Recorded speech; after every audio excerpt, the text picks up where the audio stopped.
let's get into the first race of the season, the 2024 F2 Sprint Race in Bahrain. If you like this video or any other videos I make, please subscribe, so it really helps my channel as I'm quite a small channel. Thanks, let's get into it.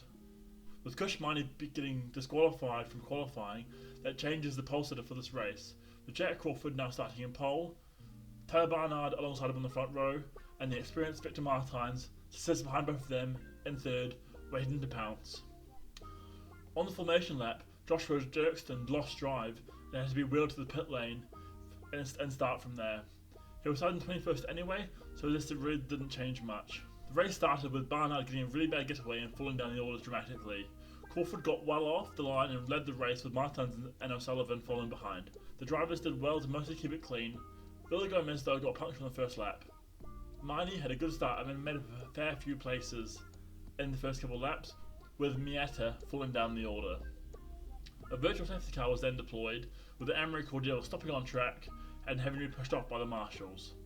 Paul Aaron made his way up from 12th to 7th on the first lap. At this point, Barnard had fallen off the points, a rough start for the rookie in his first race. The green flag was waved on lap 3, and Martins went straight into the attack on Crawford, but he managed to defend it for now. There was a split of strategy between the ART drivers, with O'Sullivan taking the alternate strategy, picking the hard tyres. That caused O'Sullivan to be overtaken by Maloney soon after in his bright green stake livery.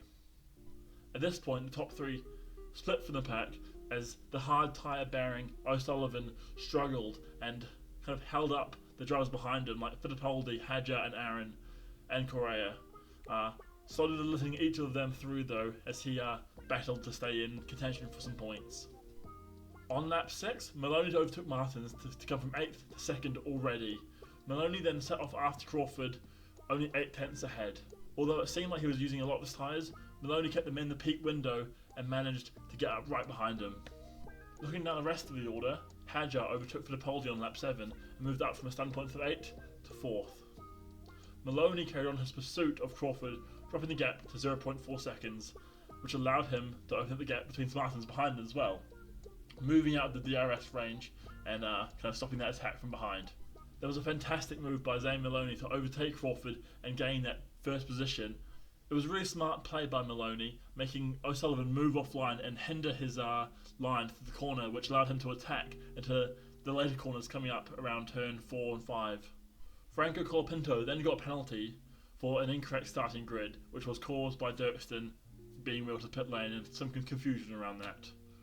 Maloney pushed on and made his gap way bigger, with Crawford dropping out of his DRS range and slipping into the clutches of Victor Martins, who kept biting his ankles for the next few laps.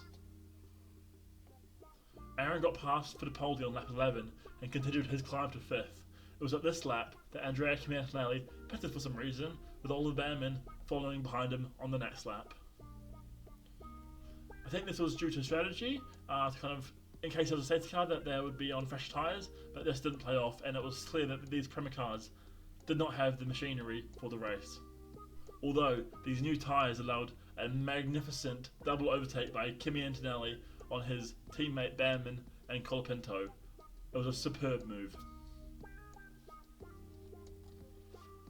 The battle at the front was starting to quiet down a bit, with a second or more between the top 8, with the racers just playing the waiting game and kind of trying to manage their tyres at the start stage of the race, until Hauger cleared Fittipaldi at the battle of 7th, and he overtook Fittipaldi as well. Fittipaldi continued to fall down the grid from this point onwards, with Mieta getting back to the top 10 after falling down at the start. Victor Martins had a really bad driver error that lost him some time, which allowed him to be attacked by Isaac Hadjar. 2 moves were then done on a corner, which was delicious, with Hadjar and Martins fighting, and behind them Aaron and Paul fighting, with both of those Campos Red Bull cars overtaking the other cars in their battles. Martins then had to defend against Marty as he tried to protect that 4th place, but he couldn't do so. Sadly, Barnard had to retire at this point after starting the race 2nd, but then the battle for the podium between the Red Bull drivers really heated up. They were fighting through the first few corners, and they continued this through the first sector as Marty overtook Hadjar for that last podium spot after coming back from 11th on the grid at starting. A big group was packed up behind Aaron, whose tyres had gone off the cliff. There were about 7 drivers racing for the last 4 point scoring positions. At the end of this battle, Bortoleto came out on top, moving up to 7th after initially starting in 10th. On the last lap, there was a bit of drama with Bortoleto overtaking Hauger, taking the 6th position, showing McLaren's investment in him was justified. Also, O'Sullivan on those tyres that were coming back to him, those hard tyres, overtook Hauger to move up from 8th to 7th and get 2 more points instead of the 1 point he would have gotten from 8th. And that ended the race. Maloney came home in first and had a dominant display. He won his first race in F2 today, and it was really impressive. He managed to fight through the pack, pick off the leaders one by one, and then spread that gap to around 5 or 6 seconds, which is just a really impressive display in a small race. He really showed his experience and looked like a pro. Crawford, who ultimately had a quiet race after being overtaken by Maloney, managed to take home 2nd, which is very comfortable and solid performance for the 2nd year veteran.